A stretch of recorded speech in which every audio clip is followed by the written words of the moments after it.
I've been married for 6 years, I said, and the entire banquet hall went so quiet I could hear the ice melting in the champagne fountain behind me. My mother's laugh, the one she had just used to humiliate me in front of 200 guests, died in her throat. My sister's hand, which had been pointing at me like I was a joke she was about to finish telling, froze in the air. Before I tell you how this happened, let me take you back, because you need to understand exactly how many years it took to get to that moment, and exactly what it cost me to stay quiet for so long. If you have ever been the unmarried one at a family function, the one everyone feels entitled to comment on, stay with me to the end, because this story is for you. And if you believe that dignity is worth more than approval, type boundaries in the comments before you go, hit subscribe, and let's begin. My name is Mira Anand, and I am 34 years old. I work as a senior financial risk analyst for a private bank headquartered in Singapore, a job I have held for 9 years, one that requires me to read balance sheets the way other people read newspapers, to find the lie hidden inside a column of numbers before anyone else in the room even suspects there is one. I lead a team of 11 analysts across 3 countries, and part of my job, the part I am proudest of, involves assessing the viability of infrastructure loans to hospitals, schools, and mid-sized manufacturers across Southeast Asia, work that has, over the years, quietly kept several institutions from collapsing under debt they did not fully understand they were carrying. It is not glamorous work. No one photographs a risk assessment report and posts it at a family wedding. But it is precise, it is consequential, and it demands a kind of clear-eyed honesty that, I would later realize, prepared me perfectly for the night I am about to describe to you. I grew up in Pune, in a modest 2-story house on Prabhat Road that my grandfather built with money he saved over 3 decades as a railway clerk. I am the elder of 2 daughters. My sister, Priya, is 32, and for as long as I can remember, she has been the daughter my mother understood, and I have been the daughter my mother tolerated. Before I go further, let me ask you something, because I think it will help you settle into this story the way I need you to. If you are watching this on your phone tonight, curled up somewhere quiet after a long day, tell me in the comments what time it is where you are, and what part of the world you're joining me from. I have viewers writing to me from villages outside Lagos, from apartments in Toronto, from hostel rooms in Manila, and I love knowing that a story rooted in one small house in Pune can still find its way into so many different lives. Now, let's continue. I need you to understand something about my family before I tell you what happened at my niece's engagement party, because if I start with the party, you will think my mother's laugh came out of nowhere. It did not. That laugh had been building for 20 years. It was not one incident. It was 1,000 small ones, stacked so carefully on top of each other that by the time I was 34, I had learned to expect it the way you expect rain in Pune in July. My father, Vinod Anand, was a schoolteacher for 31 years before he retired. He taught mathematics at a government school, and he was, in his own quiet way, proud of both his daughters, though he rarely said so out loud, because in our house, my mother's voice was the only one that mattered when it came to shaping who we were supposed to become. My mother, Kamla Anand, is a woman who measures worth in visible things. A wedding is visible. A husband's salary is visible. Grandchildren are visible. A daughter's career, especially one built quietly in another country, doing work that cannot be photographed or bragged about at a kiddie party, was, to my mother, almost invisible. It did not count the way Priya's engagement ring counted, or the way Priya's wedding, with its 400 guests and its 5-day itinerary, counted. I remember being 9 years old, sitting at the dinner table, when my mother told a neighbor on the phone that Priya was the pretty one and I was the sensible one. I did not understand then how much that single sentence would define the next 25 years of my life. Sensible meant useful. Sensible meant reliable. Sensible meant I would be the one who fixed problems and never the one who got celebrated. Priya was 7, sitting beside me, and she absorbed that sentence too, in her own way. She learned that being pretty and being adored were things you could perform, and that Mira, her older sister, was the background against which she got to shine. By the time I was in college, studying commerce at Ferguson College, the pattern had hardened into something almost architectural, when I scored the highest marks in my batch in my F. In Al year, my mother's response was, "Good, now find a good match, don't become one of those career women no one wants to marry." When Priya, 2 years later, failed a semester and had to repeat it, my mother told relatives that Priya was taking her time to find herself. The same behavior, filtered through the same mother, produced two entirely different verdicts, depending on which daughter it belonged to. I want to give you a few specific memories because vague complaints are easy to dismiss, and I never want you to think I am exaggerating what happened in my family.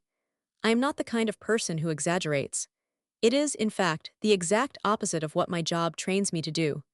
My job trains me to strip away the story and look only at what is documented, what is provable, what actually happened. So let me tell you what actually happened. When I was 26, I was engaged to a man named Karen Desmuk, an engineer from Nasik, whom I had met through a family friend. He was kind, he was funny in a dry way that matched my own humor, and for the first time in my adult life, I felt like someone saw me the way I wanted to be seen, not as the sensible one, not as the backup daughter, but as a person worth choosing.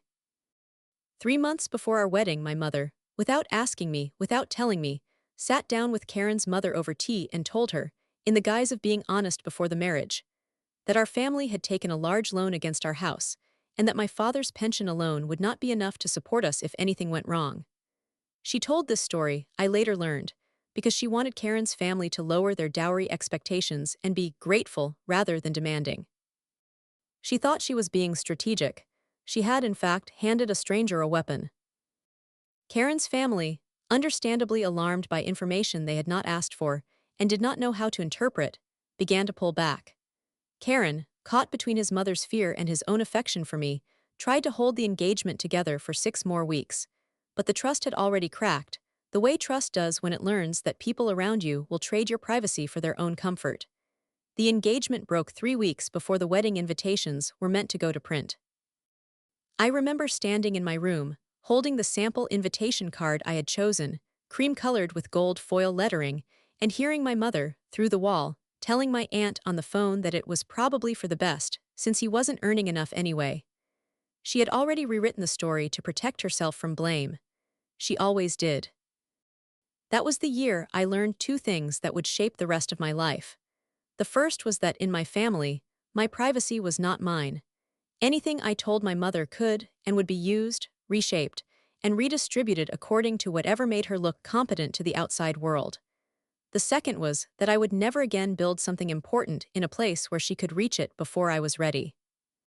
I moved to Singapore 18 months later, taking a position with the bank that I still work for today. My mother told relatives I was running away from marriage. My father, in one of the rare moments where his voice rose above hers, told her quietly that I was building a career and that there was nothing shameful in that. She did not answer him. She rarely answered him when he disagreed with her. She simply continued as though he had not spoken. Over the following years, every visit home followed the same rhythm. I would arrive, and within the first hour, someone, usually my mother, sometimes an aunt primed by my mother, would ask about my marital status with a tone that suggested concern but carried, underneath it, something closer to accusation, as though my being unmarried were a personal failure I had committed against the family's reputation. Meanwhile, Priya, married at 26 to Rohit Kulkarni, a man from a comfortable business family in Pune, was held up, at every single gathering, as the daughter who had done things right.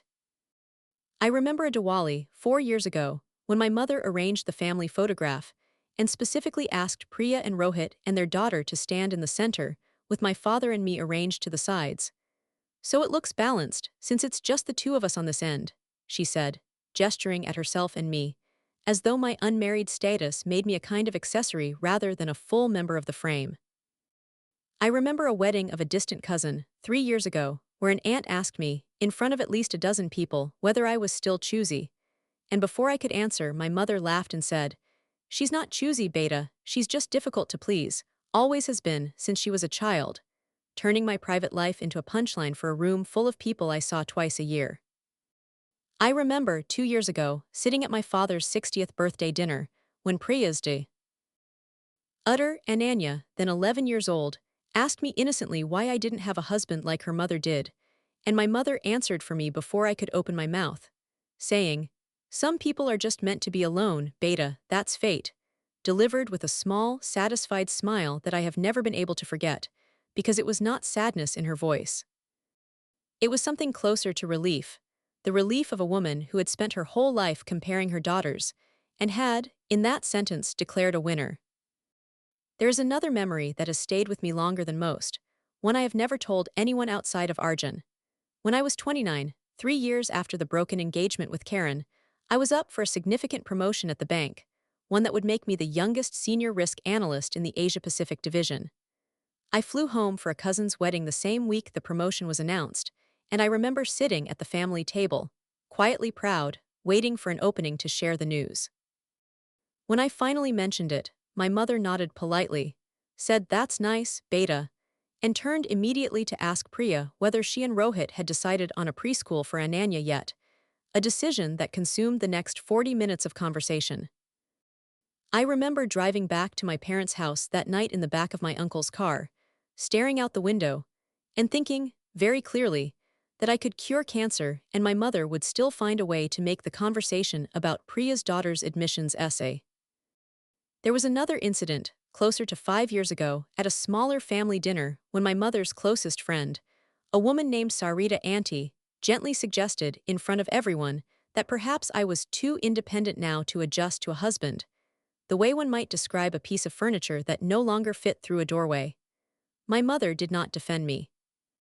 She simply sighed and said, "That's what I keep telling her too, but she won't listen," transforming a backhanded insult from a family friend into an opportunity to reinforce her own long-running narrative about my supposed unwillingness to compromise.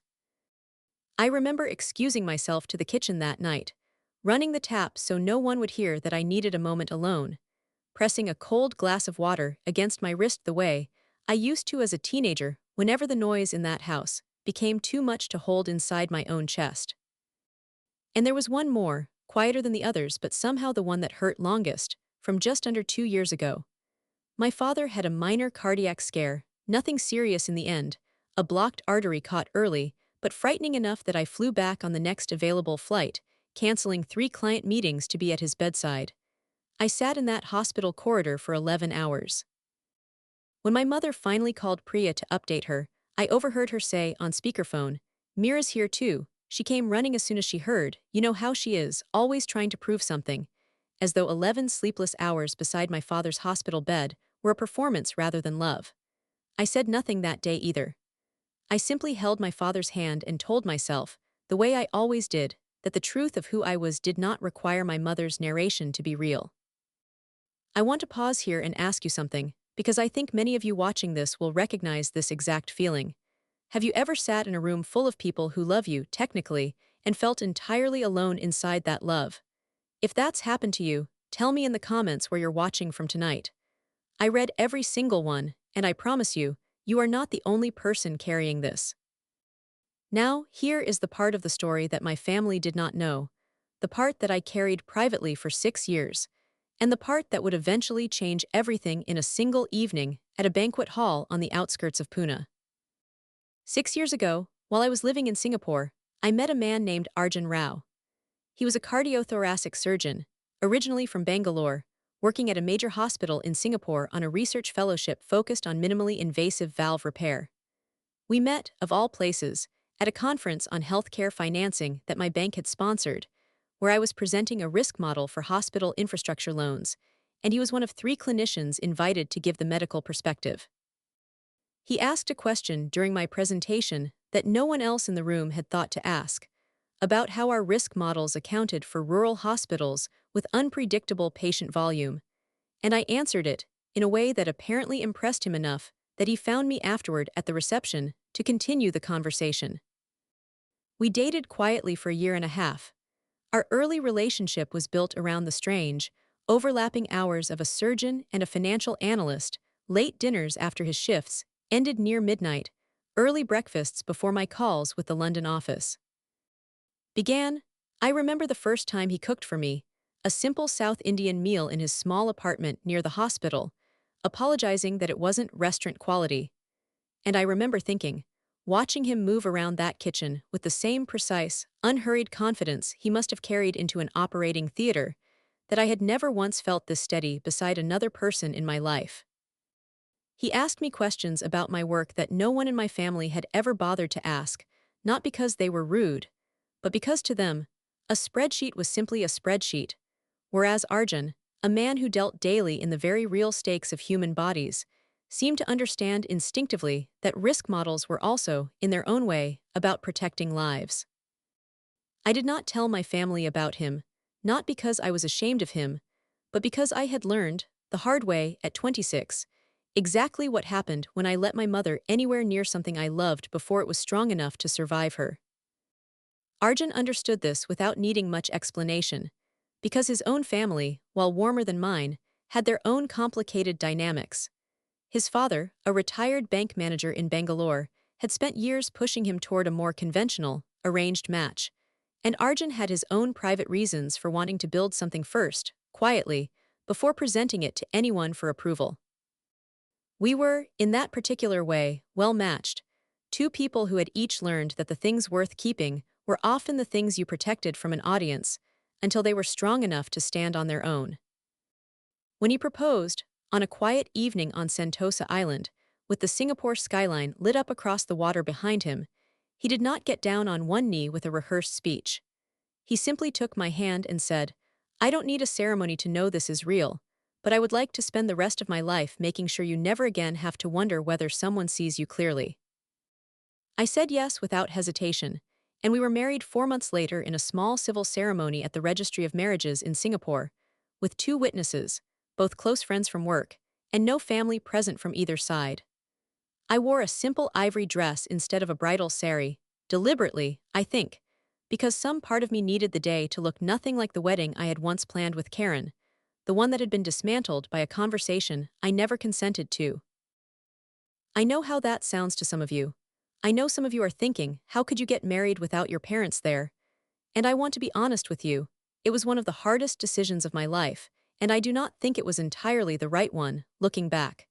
But I want you to understand the calculation I was making at the time. I had already watched my mother take one engagement and turn it into a strategic conversation with strangers. I was not willing to risk watching her do the same thing to my marriage, especially not to a man I loved as much as I loved Arjun.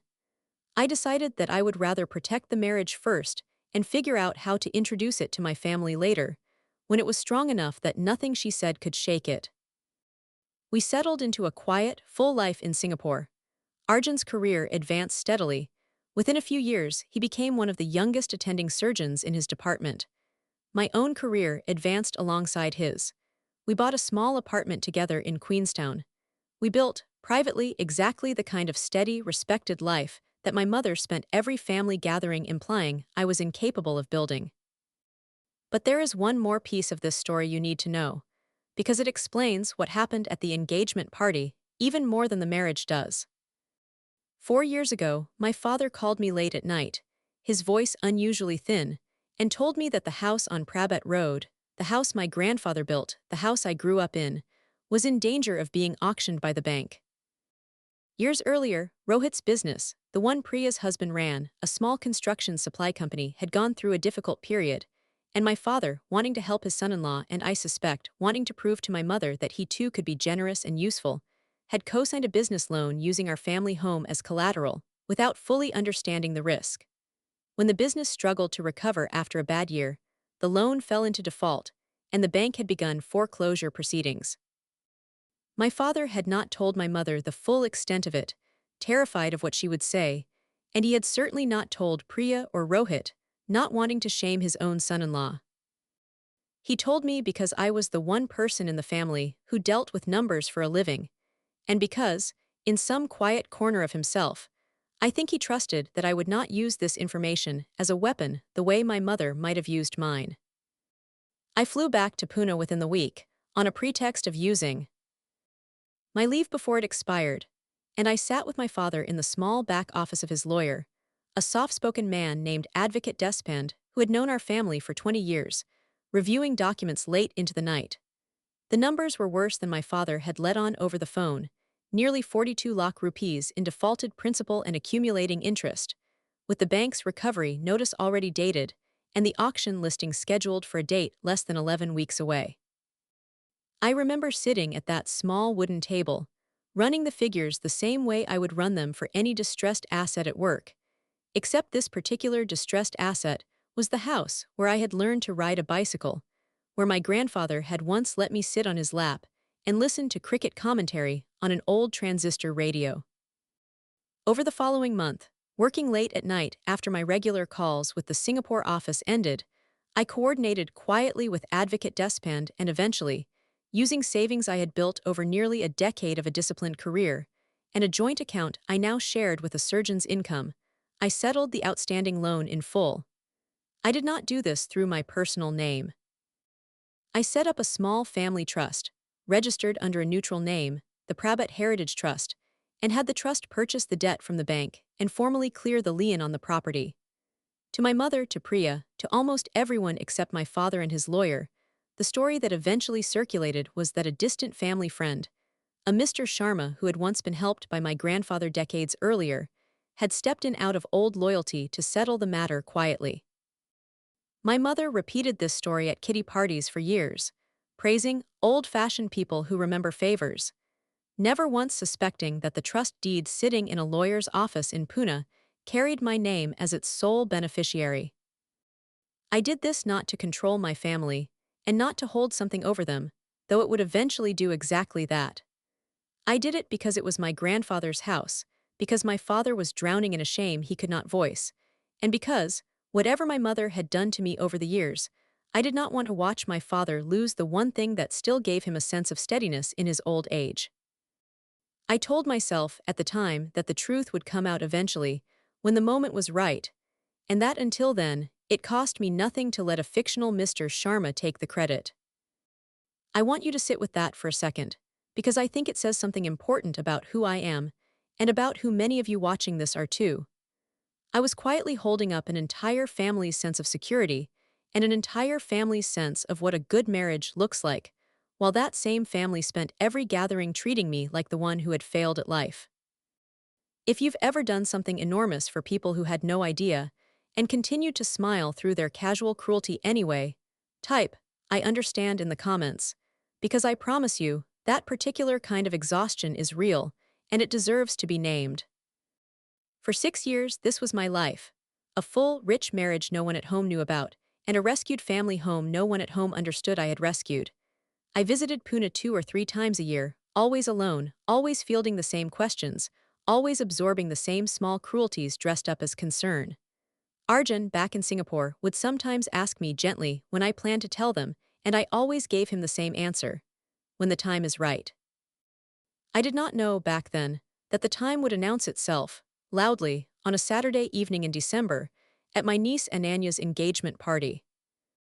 Ananya, Priya's daughter, had just turned 21, and she was getting engaged to a young man named Aditya, whose family owned a chain of pharmacies across western Maharashtra. She had grown up close to me despite the distance, calling me most weeks over video chat since she was a teenager, asking me questions about life abroad that she seemed hesitant to ask her own mother, questions about ambition, about whether it was possible to want more than the life laid out in front of you without being seen as ungrateful.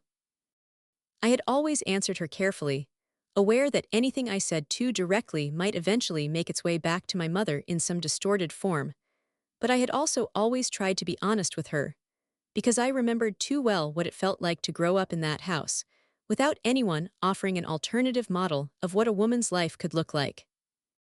The match with Aditya was, by every visible measure my mother cared about, an excellent one, and she had spent nearly 2 months planning the engagement function as though it were a coronation. She had personally selected the caterer after tasting food at 4 different venues, had gone back and forth with a decorator over 3 separate mood boards, and had, according to my father, spent an entire week deciding between 2 nearly identical shades of blush pink for the welcome banners. I remember thinking, when my father described this to me over the phone, that I had never once, in 34 years, seen my mother apply even a fraction of that energy to understanding who I actually was as a person, and that the contrast, though I tried not to dwell on it, still stung in a way I was not proud of. The venue was a 5-star banquet hall on Senapati Bapat Road, with a stage flanked by white orchids flown in from Bangkok, a live band, and a guest list that stretched past 250 people, including Aditya's extended family, business associates, and half of Pune's social circle that my mother had spent decades cultivating precisely for occasions like this one. I flew in from Singapore 3 days before the event, alone, as always, staying at my parents' house on Prabhat Road, in the same room I had slept in as a teenager. Arjun had a medical conference of his own scheduled that same week, coincidentally also in Pune, a regional symposium on cardiac surgery hosted at a hospital not far from where my parents lived, though I had not yet mentioned this to my family, and had in fact not fully decided what, if anything, I would do with the coincidence. The night of the engagement, I wore a deep green silk saree that Arjun had bought for me 2 years earlier in Bangalore, on a trip to visit his parents. I remember standing in front of the mirror in my childhood room, thinking that I looked, for the first time in a long time, entirely like myself, a woman with a full life, rather than the diminished, apologetic version of myself I usually became the moment I stepped back into my mother's house. The evening began the way these evenings always begin, with photographs, with relatives I had not seen in years commenting on how much time had passed, with the particular performance of joy that large Indian family functions demand. Ananya looked radiant in a red lehenga, and I felt, watching her, a genuine and uncomplicated happiness for her, the kind of happiness I rarely got to feel at family events without some undertone of comparison attached to it. The hall itself was, by any measure, spectacular. My mother had spent months negotiating with the venue's event manager over the smallest details, the color of the table runners, the precise shade of the fairy lights strung above the dance floor, the specific brand of imported chocolate to be placed at each seat. She had told me, on the phone weeks earlier, with unmistakable pride, that Aditya's family had remarked on how tasteful everything looked, and I remember feeling, even then, a small ache at how much energy my mother poured into occasions that were visible to others, compared to how little she had ever poured into simply asking me how I was doing on an ordinary Tuesday. Waiters moved through the crowd with trays of paneer tikka and fresh sugarcane juice. A band played a mix of old Bollywood classics and contemporary Punjabi wedding songs.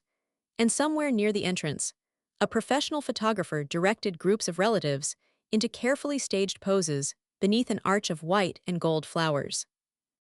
I had already been pulled into 4 separate photographs by the time I reached the dessert table, each time smiling on command, each time aware of the particular ache that comes from performing joy in a room where you do not yet feel entirely safe. For the first hour, I managed to stay at the edges of conversations, exchanging pleasantries, complimenting the decorations, catching up briefly with cousins I liked. But as the evening wore on and the crowd thickened near the stage, an aunt from my mother's side, Meenakshi Masi, a woman known throughout the family for saying exactly what everyone else was thinking but had the sense not to say, cornered me near the dessert table with a plate of gulab jamun in one hand and a question in the other. "So Mira Beta," she said, glancing meaningfully at my bare left hand, "when is your turn coming? You must be, what, 34 now? Priya's daughter is getting engaged and you are still." She trailed off, letting the sentence hang, the way people do when they want you to fill in your own humiliation. I gave her the answer I had given 100 times before, some version of "I'm focused on my career right now, Mossy," and I began to turn away, hoping to escape into the crowd before the conversation could deepen. But my mother, who had been standing nearby directing the photographer, overheard the exchange, and something in her, some old, worn groove of behavior, activated instantly. "Career," my mother repeated, with a small laugh that was pitched just loud enough to carry to the cluster of relatives standing near us, including, I would realize a moment later, Aditya's parents and his grandmother, whom my mother had been eager all evening to impress. "That's what we call it now. She's been focused on her career since she was 26. At some point, Beta, career becomes an excuse." A few people laughed, the uncomfortable, obligatory laugh that people offer when they sense cruelty but do not want to be the one to name it. I felt my face go hot, but I said nothing, the way I had trained myself not to say anything, for years, at exactly these moments. It might have ended there, uncomfortable but survivable, the way it always had before, except that Priya, standing a few feet away in her own elegant gold saree, chose that moment to walk over, laughing along with the small crowd, and deliver the line that, months from now, I suspect she will still regret. "Still single at 34, Priya said, loudly enough that Ananya's fiancé's entire family turned to look, while my daughter is getting engaged before her own Massey. Sometimes I feel bad for you, Diddy, honestly. You always acted like you were the smart one, the responsible one, and look, I'm the one with the husband, the daughter, the whole life, and you're the one still coming to family functions alone. There was laughter again, wider this time, spreading through the small crowd that had gathered near the dessert table, and I watched Aditya's grandmother, an elegant elderly woman I had been introduced to only an hour earlier, exchange a look with Aditya's mother, the kind of look that says, without words, "So this is the unmarried aunt, how unfortunate for the family." My mother, standing beside Priya, laughed harder than anyone, the loud, satisfied laugh of a woman finally getting to say, in public, in front of an audience worth impressing, everything she had been implying in private for 20 years. I want to be honest with you about what I felt in that moment, because I think honesty is the only thing worth offering you here. I did not feel rage, not at first. I felt something closer to grief, a sudden, sharp awareness of exactly how small my mother and my sister had decided I was, and exactly how comfortable they were declaring that smallness in front of 250 strangers. For a moment, I considered simply leaving the hall, walking out to the parking lot, calling a cab, and flying back to Singapore the next morning without another word to any of them. I had done it before, in smaller ways, quietly absorbing an insult and retreating rather than confronting it. But something in me, standing there in the green silk sari Arjun had chosen for me, in a room full of people who did not know the first thing about the life I had actually built, refused to retreat this time. I remember the exact physical sensation of it, a kind of stillness settling into my chest, the same stillness I feel in the middle of a difficult client negotiation, when the panic in the room is rising, and I am the only person who has already done the math. "Excuse me," I said quietly, to no one in particular, and I walked away from the dessert table, not toward the exit, but toward a quiet corner near the coat check, where I took out my phone. I did not call a lawyer.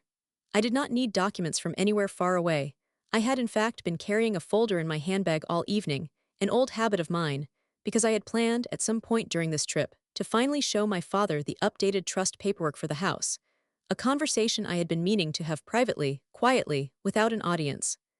Some instinct, that afternoon, had made me slip the folder into my bag before leaving for the venue. I do not fully know why I did it. Perhaps some part of me sensed that this trip would be different. What I did instead was call Arjun. He answered on the second ring, still in his conference blazer, having just finished the closing session of his symposium a few kilometers away. "Everything okay?" he asked, hearing something in my voice. "I need you to come to Ananya's engagement," I said. "Now if you can, I think it's time."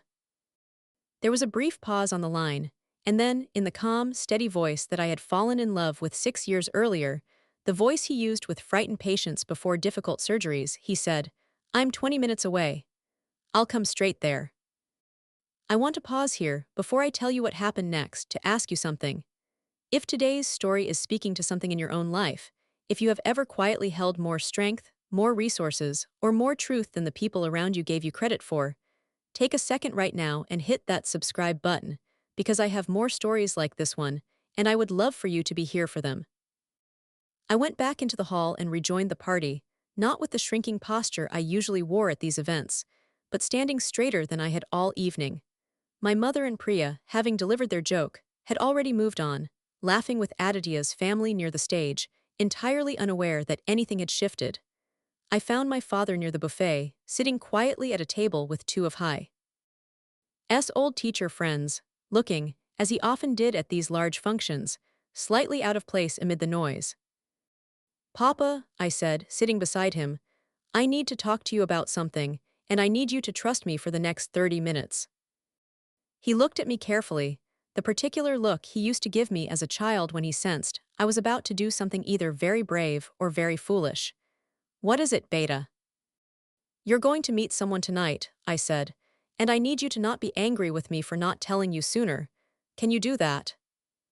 He studied my face for a long moment, and something in his eyes told me that some part of him, some quiet, teacherly instinct, already sensed there was more to his elder daughter's life than he had ever been allowed to see. "Mira," he said slowly, "is this about Mr. Sharma?" I felt my breath catch. How did you? I'm a mathematics teacher, Beta, he said, with the faintest, saddest smile. I have looked at those trust documents more than once over the years. The numbers never quite added up to an old family friend's generosity. I chose not to ask because I suspected the truth would put you in a difficult position with your mother, and I did not want to make that harder for you than it already was. He paused. I have known for almost 3 years. I do not think I have ever loved my father more than I did in that exact moment, sitting at a banquet table while a live band played filmy songs 20 feet away, discovering that the one person in my family I had least expected to see me clearly had, in fact, been seeing me all along, and had simply, quietly, let me keep my secret until I was ready to release it myself. Why didn't you say anything? I asked him, my voice unsteady in a way I had not expected. All these years, watching Mama and Priya treat me the way they did, and you knew there was more to my life than what they saw. He was quiet for a moment, turning his water glass slowly on the tablecloth, the same thoughtful, deliberate gesture he used to make before explaining a difficult equation to a struggling student. Beta, I am a man who spent 31 years teaching mathematics to children who often did not want to learn it, he said finally. I learned, a long time ago, that you cannot force someone to see a proof before they are ready to follow the logic themselves. Your mother has spent her whole life needing the world to confirm her choices were correct. If I had told her what I suspected about the trust, about a doctor somewhere in your life you had never mentioned, she would have found a way to turn it into evidence against you. Some story about secrecy or deception, rather than what it actually was, which was a daughter protecting herself from the very family who was supposed to protect her instead. He paused, and I watched his eyes grow bright in a way I had rarely seen in my father, a man not given to visible emotion. I am sorry I did not have the courage to say more sooner. I told myself I was being patient. Some part of me knows now that I was simply being afraid, and there is a difference between the two, even if it took me a long time to understand it. I reached across the table and took his hand, the same hand that had once helped me practice multiplication tables at that same kitchen table on Prabat Road, and for a moment, neither of us said anything else. The band, somewhere behind us, shifted into a slower song, and I remember thinking, with a strange, sudden clarity, that whatever happened in the next hour, whatever my mother's face would look like, whatever Priya would say, I already had, in this quiet, unglamorous moment with my father, everything I actually needed to walk back into that hall.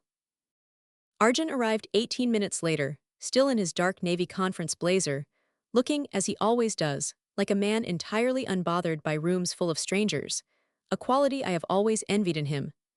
I met him at the entrance of the hall and walked him in myself, my hand in his, past clusters of relatives who turned to look, first with curiosity, then with the particular quiet that spreads through a crowd when it senses something significant is about to happen.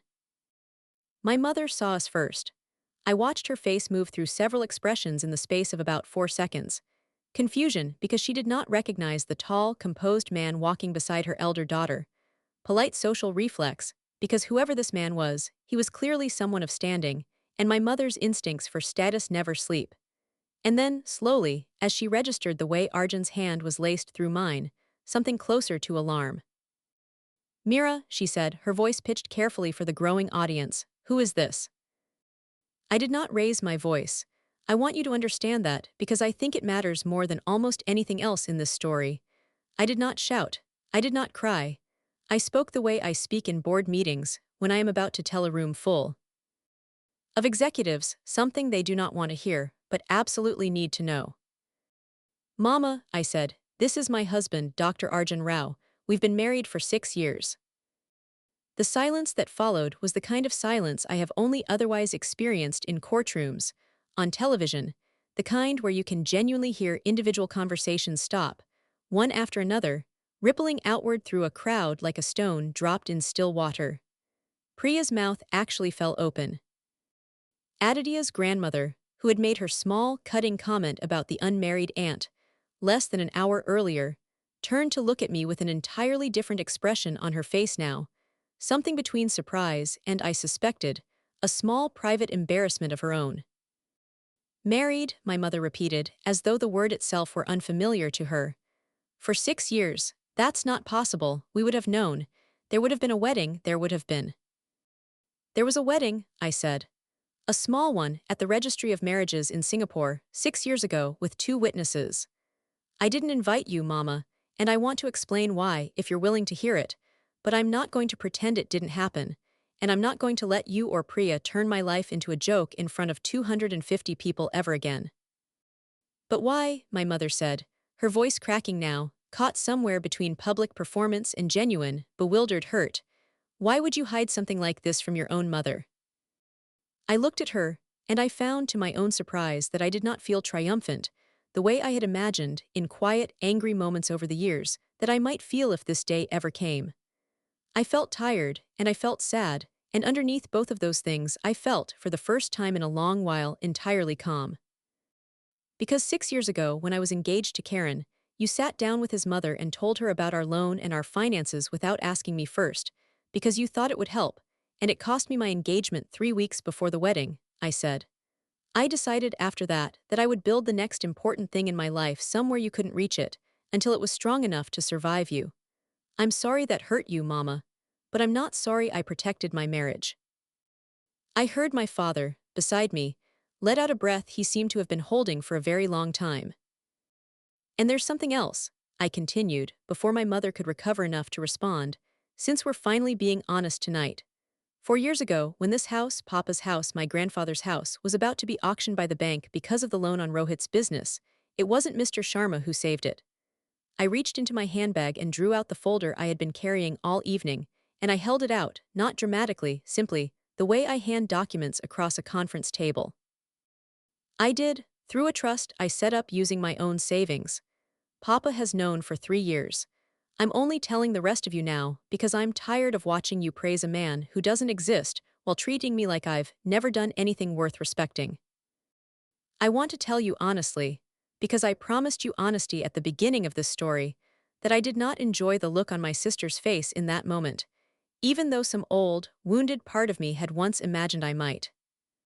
Priya's face went through its own sequence, shock, then something that looked almost like fear, because I think, in that instant, she understood exactly what her husband's business failure had nearly cost her family, and exactly who had quietly prevented it, without ever once being thanked or even suspected.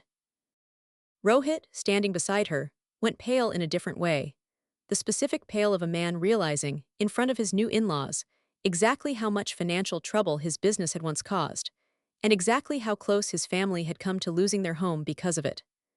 Aditya's father, a careful businessman himself, was watching the entire exchange with the sharp, evaluating expression of someone quietly recalculating everything he thought he knew about the family his son was marrying into. Arjun, beside me, remained perfectly composed throughout, the way he must be in an operating theater when a procedure takes an unexpected turn. At one point, when a distant uncle, clearly trying to lighten the mood, asked him what kind of doctor he was, Arjun answered simply, "Cardiothoracic surgery, uncle, hearts mostly," and there was a strange, brief ripple of nervous laughter through the crowd at the unintended irony of a heart surgeon standing at the center of a story about a broken heart finally being repaired in public. He did not say it for effect. He rarely says anything for effect. But I saw, in the way a few of my mother's friends exchanged glances, that the comment had landed exactly where it needed to. Meenakshi Masi, the same aunt whose comment near the dessert table had started. The entire chain of events that evening stepped forward at that point, placed her plate of gulab jamun down on a nearby table, and said, loudly enough for the whole cluster to hear, "Kamla, I have known you for 30 years, and I have never once seen you look this foolish. This girl has been carrying your entire family on her shoulders while you laughed at her for not having a husband on her arm." My mother did not respond. I do not think, in that particular moment, she had a response left in her. My mother, to her credit, or perhaps simply because there was no other option left to her in front of so many watching eyes, did not shout. She stood very still, looking at the folder in my hands, and then at Arjun, and then, finally, at me, and something in her face crumbled in a way I had genuinely never seen before, not in 34 years. "You saved the house," she said quietly, no longer performing for the crowd, her voice small in a way that startled me. "And you never told me." "I didn't tell anyone," I said. "Except Papa, eventually, because he already knew. I wasn't trying to hide it from you as a punishment, Mama. I set it up quietly because I didn't want gratitude, and because, honestly, I didn't trust what you would do with the information. You've spent my whole life turning my private business into a performance. I couldn't risk you doing that to the one thing standing between this family and losing everything. There is more I could tell you about the exact minutes that followed, the murmuring that spread through the hall, the way Meenakshi Masi, of all people, quietly took my hand and told me, I always wondered why a girl as smart as you never seemed to catch a break, Beta. Now I understand you were never the one who needed catching up. But I think what matters more is what happened over the weeks and months that followed, because a single confrontation, however dramatic, is never really the end of a story like this one.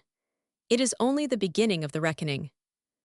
My mother did not speak to me for the first 4 days after the engagement party. I flew back to Singapore 2 days after the event, as originally planned, and the silence between us stretched across an ocean, filled only by short, careful messages from my father, who called me every evening, sometimes just to talk about nothing at all, the weather, a former student who had written to him, a book he was reading, as though he were trying, in his own quiet way, to rebuild something between us that had gone unattended for too many years. On the third night, he mentioned, almost in passing, that my mother had spent the previous afternoon sitting alone on the back veranda for nearly 2 hours, something she had not done, according to him, since her own mother had passed away nearly a decade earlier. I did not know what to do with that information at the time, so I simply held it, the way you hold a piece of data that does not yet fit into any model you have built. When my mother finally called, 9 days later, her voice sounded different, quieter, stripped of the particular brightness she usually performed for an audience, even an audience of one. She began haltingly by asking about the flight back, whether I had slept, small, ordinary questions she rarely bothered to ask. Then, after a long pause, she said, I have been thinking about what Meenakshi said to me that night, about carrying this family on your shoulders. She did not apologize outright, not in the way I might have once hoped she would. Instead, she asked, in that same stripped voice, whether Arjun and I would consider having a proper function, so that the extended family could formally meet him, something closer to an olive branch dressed in the language of tradition, because tradition was the only language my mother had ever truly been fluent in. I told her I would think about it, and I meant it honestly. I was not ready yet to hand her another stage. 2 weeks after that, she called again, this time in the middle of a weekday afternoon, an unusual hour for her, and asked, without any preamble at all, whether I remembered the green ribbon I used to wear in my hair for my school's annual day function, back when I was perhaps 8 years old. I told her I did faintly. She said quietly, you cried that day because Priya's ribbon was a nicer shade of green than yours, and I told you to stop being dramatic instead of simply switching the ribbons, which would have taken me 30 seconds. I have been thinking about that day a great deal this past week. She did not explain further, and I did not ask her to. Some conversations are more honest when you let them stay small. Priya's situation unfolded differently, and in some ways, more painfully. Aditya's family, while gracious in the immediate aftermath of the party, grew noticeably cooler toward Priya and Rohit over the following weeks. Wedding planning conversations that had once run through Priya directly began, subtly, to root through Aditya's mother and my mother instead. I heard, through my father, that at a subsequent meeting between the two families to finalize wedding dates, Aditya's grandmother had made a quiet but pointed comment about how families should be careful about what stories they tell in public, since the truth has a way of finding its way home eventually. A comment clearly aimed at the cruelty Priya had displayed toward me, dressed as an observation about honesty. Rohit, for his part, apparently had a difficult conversation with his own father about the business loan and the near loss of the Anand family home. A conversation that, according to my father, left Rohit humbled in a way he had not been in the 8 years since his business troubles began. He called me directly, about 3 weeks after the engagement party, an act that surprised me, given that we had never had much of a direct relationship beyond polite family courtesy.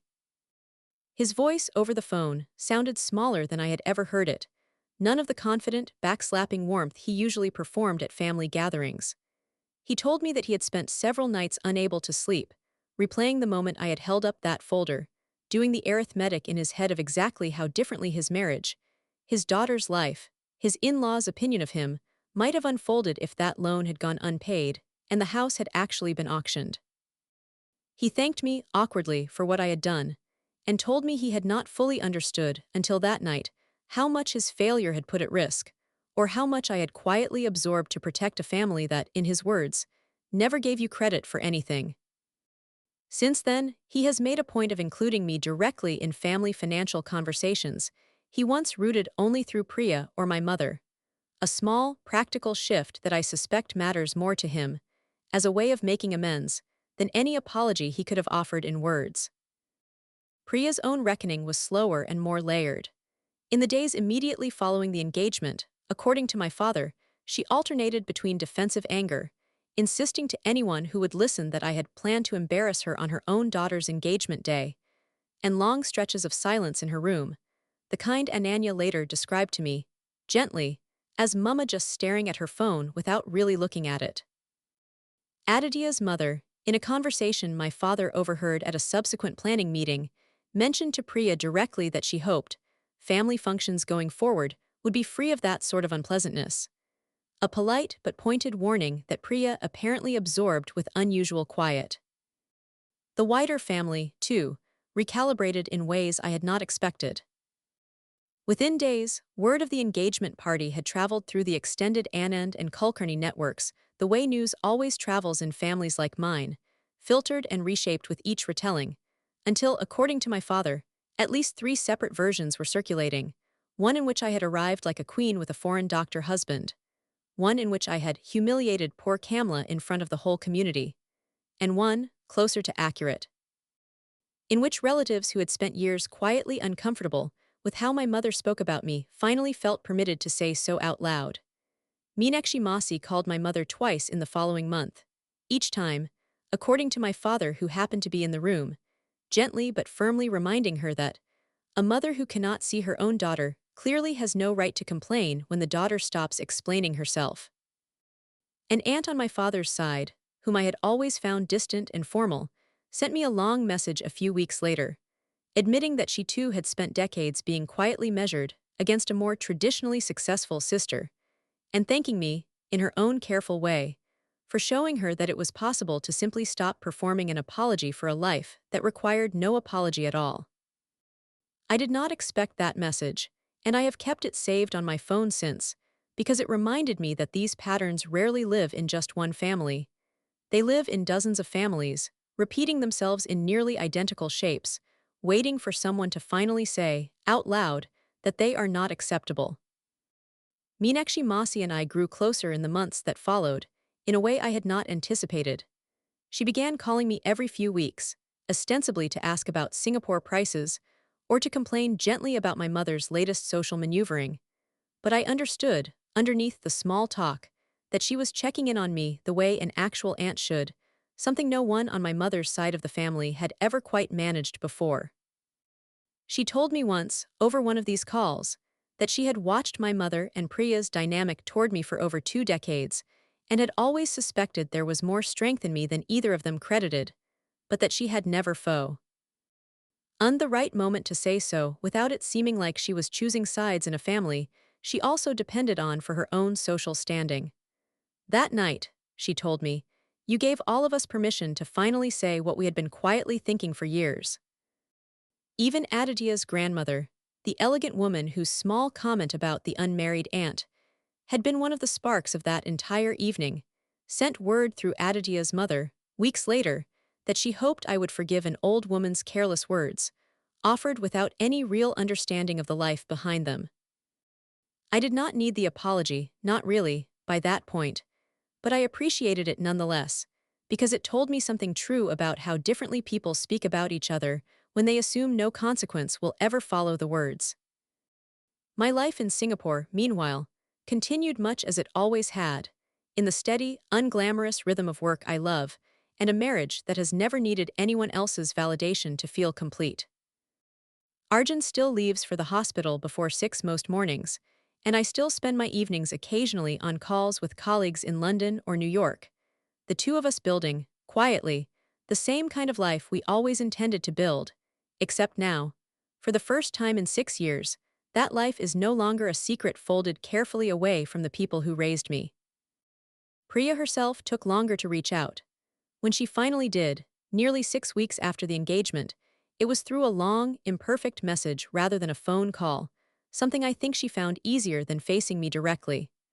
I still have that message saved, and I want to share a little of what she wrote, in my own words rather than her exact ones, because I think it captures something true about how these family patterns get built in the first place. She admitted that she had spent years building her sense of self on being better than me in the ways our mother measured, that she had never once, growing up, felt she was allowed to simply be herself without being compared to my grades, my quietness, my supposed seriousness, and that somewhere along the way, she had decided the only way to feel secure was to make sure the comparison always tilted in her favor, even if that meant, without fully realizing it, needing me to stay in the role of the one who had failed at something. She wrote that watching me reveal, in a single evening, a life larger and steadier than anything she had imagined, had forced her to confront how much of her own confidence had depended on my staying small, and that the realization had frightened her more than she knew how to say out loud. She did not fully apologize for the specific words she had used that night, not at first, and I remember feeling a familiar, old frustration reading that message, the sense that even her honesty came wrapped in a kind of self-protection. But apologies in families like mine rarely arrive all at once, fully formed. They arrive in installments, and hers continued slowly over the following months. Small gestures, a birthday message that actually referenced something specific happening in my life rather than a generic copied greeting. A photo of Ananya she sent me unprompted with a note saying, "She asks about you now, wants to know what it's like to work in Singapore." Eventually, in a phone call a few months later, on the day before her daughter's actual wedding, she asked me, hesitantly, whether I would consider being part of the ceremony in a way that acknowledged me as her sister rather than as a punchline. And this time, when she said "I'm sorry, Diddy" for that night, and honestly for a lot of nights before it, I could hear that she meant it. If any of you watching tonight have a sibling relationship shaped by this same old, quiet competition, where one person's comfort seemed to depend on the other person staying smaller, I want you to know that these patterns can shift, slowly, imperfectly, but they can shift. Comment below if you've ever had to rebuild trust with a sibling after years of comparison, because I think more of us are carrying this than we admit out loud. Ananya's wedding, when it happened 5 months after the engagement, was different from every other family function I had attended in the previous decade. I stood beside my husband, introduced properly, correctly, to relatives who had spent years asking me pointed questions about my marital status, and I watched my mother, for the first time in longer than I could remember, actually listen when I spoke, rather than waiting for a pause in which to redirect the conversation toward Priya. My relationship with my mother remains, even now, a work in progress, and I want to be honest with you about that too, because I don't think these stories should end with a neat, impossible bow tied around them. She has not become a different person overnight. There are still moments, quieter now, smaller, where I catch the old comparison creeping CK into her voice, some reflex 20 years in the making that cannot simply be undone by one evening at a banquet hall. But something fundamental did shift that night, something that has held steady in the months since. She no longer treats my life as a story she gets to narrate on my behalf. She asks questions now, actual questions, about my work, about my marriage, about the life I built quietly, for 6 years without her. A year has now passed since that evening at the banquet hall on Senapati Bapat Road, and I want to tell you honestly what our lives look like now. Because I think the quiet, ordinary aftermath matters, just as much as the dramatic evening that caused it. Arjun and I bought a second home together, a small flat in Pune, not far from Prabat Road, so that we would have a place of our own whenever we visited, a decision that surprised even me, given how carefully I had once guarded the distance between my two lives. My father visits us there almost every week now, sometimes bringing along an old chess set he taught me to play on as a child. And Arjun, who had never played chess seriously before meeting my father, has slowly become someone my father genuinely looks forward to losing to on Sunday afternoons. My mother came to visit us there for the first time about 4 months ago, alone, without Priya, a fact I noted quietly but did not comment on. She sat in our small living room, looking, for once, slightly unsure of herself in a way I had never witnessed in 34 years of being her daughter. And she asked me, haltingly, to tell her the story of how Arjun and I had actually met, as though she were meeting a version of me she had never been permitted to see before. I told her the whole story, the conference, the question about rural hospital financing, the evening on Sentosa Island. She listened the entire time without interrupting once, which, if you have been following this story closely, you will understand, is perhaps the single greatest sign of change I could offer you as proof. She has not become the mother I once imagined I wanted, and I have made my peace with that. But she calls now, sometimes just to ask how a work project is going, and she has twice corrected a relative in my presence who tried to make an offhand comment about career women, something I do not think she would have done 2 years ago. Change, in families like mine, rarely arrives all at once. It arrives in small corrections, quiet apologies disguised as ordinary conversation, a mother finally asking a question instead of delivering a verdict. My father and I have grown closer than we have ever been. I understand now that his silence, for so many years, was not indifference but a kind of powerlessness. A man who had learned, over 3 decades of marriage, which battles he could win and which ones cost more than they were worth. Knowing that he saw me, all along, even when he could not say so out loud, has healed something in me I did not fully realize was still raw. There is one more small moment I want to leave you with before I close tonight's story.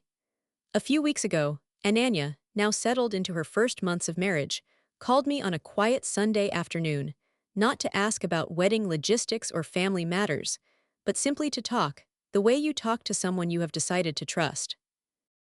Near the end of the call, almost as an afterthought, she said, "Mira Massey, I hope when people ask me one day why I made the choices I made, I answer them the way you did that night, calm, with the facts, without needing to raise my voice to be believed."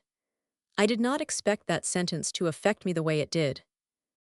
I sat with the phone in my hand for a long moment after we hung up, thinking about how strange and quiet the work of dignity actually is, how it rarely announces itself as heroism in the moment, and how, sometimes, its truest reward is simply that a 21-year-old girl, watching closely, decides she wants to carry herself the same way.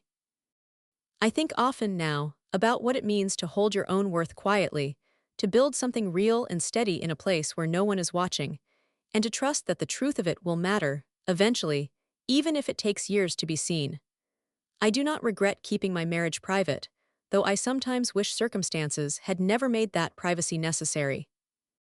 I do not regret saving my family's home without asking for gratitude, though I understand now that some quiet sacrifices deserve, eventually, to be spoken aloud, if only so the people you love can finally understand who has been standing beside them all along. I have thought a great deal, in the months since that engagement party, about the difference between revenge and dignity, because I know some of you watching stories like this one are hoping, somewhere underneath the hope for justice, for a little bit of the first thing too. I want to be honest with you. I never once, in 6 years of quiet marriage or 4 years of a quietly rescued house, imagined the moment I would reveal either of them as a way of hurting my mother or my sister. I imagined it, when I imagined it at all, as a moment of simple, plain truth, the kind that does not require cruelty to land with weight. There is a particular kind of strength in refusing to make someone else small in order to finally feel large yourself, and I think that strength, more than the reveal itself, is what actually changed the way my family sees me now. My mother did not soften because I humiliated her in front of 250 guests. She softened because, even in the moment I could have chosen cruelty, I chose facts, dates, documents, and calm, and something about that calm made it impossible for her to keep believing the story she had told herself about who I was. If there is one thing I want you to take from tonight's story, it is this: you do not owe anyone a performance of your life in order to prove that it is real. The people who laugh at you for being still single, or still trying, or still waiting, rarely know the whole shape of what you are carrying, and they are almost never entitled to know it before you are ready to share it. Dignity is not loud. It does not need an audience to be true. Sometimes the most powerful thing you can do is simply keep building, quietly, steadily, until the day the truth speaks for itself, in a room full of people who never expected it, in a voice that does not need to shout to be heard. Sometimes, late at night, I think about that green silk sari I wore that evening, still hanging in my closet in Singapore, and I think about how strange it is that a single piece of fabric can carry an entire turning point inside its folds. I have not worn it since, not because the memory is painful, but because I am, in some quiet way, saving it, the way you save a document you know you will need to reference again one day. Proof that a life built quietly, without an audience, can still, when it finally chooses to speak, change the entire shape of a room. I want to say one more thing to those of you who are still watching, still sitting with whatever this story stirred up in you. Somewhere tonight, there is a person in your family who has decided, consciously or not, that your worth is measured against a scale you never agreed to be placed on. Maybe it is a mother who compares you to a sibling. Maybe it is an aunt who asks the same unkind question every single year at the same gathering. Maybe it is simply a quiet, internalized voice. When you picked up so long ago, you no longer remember whose voice it originally was. I cannot promise you a banquet hall moment, a folder of documents, a surgeon husband walking through a crowd toward you at exactly the right time. Very few of us get a single, cinematic evening where everything resolves at once. But I can tell you this with complete certainty, because I lived both versions of this story, the quiet, unseen years and the evening everything finally surfaced. What you build in private is never wasted, even when no one is watching, even when the people who should be proud of you are busy measuring you against someone else instead. Build it anyway. Protect it fiercely if you need to, for as long as you need to. And trust that dignity, real dignity, the kind that does not require anyone's permission to exist, has its own timing, and it is rarely late. Thank you for staying with me through this story tonight. If it moved you, if any part of it reminded you of your own family, your own quiet years of being underestimated, please give this video a like, leave a comment telling me where you're watching from, and subscribe for more stories like this one. I read every comment, and I promise you, whatever you are quietly building right now, it matters, even if no one else can see it yet. I'll see you in the next story.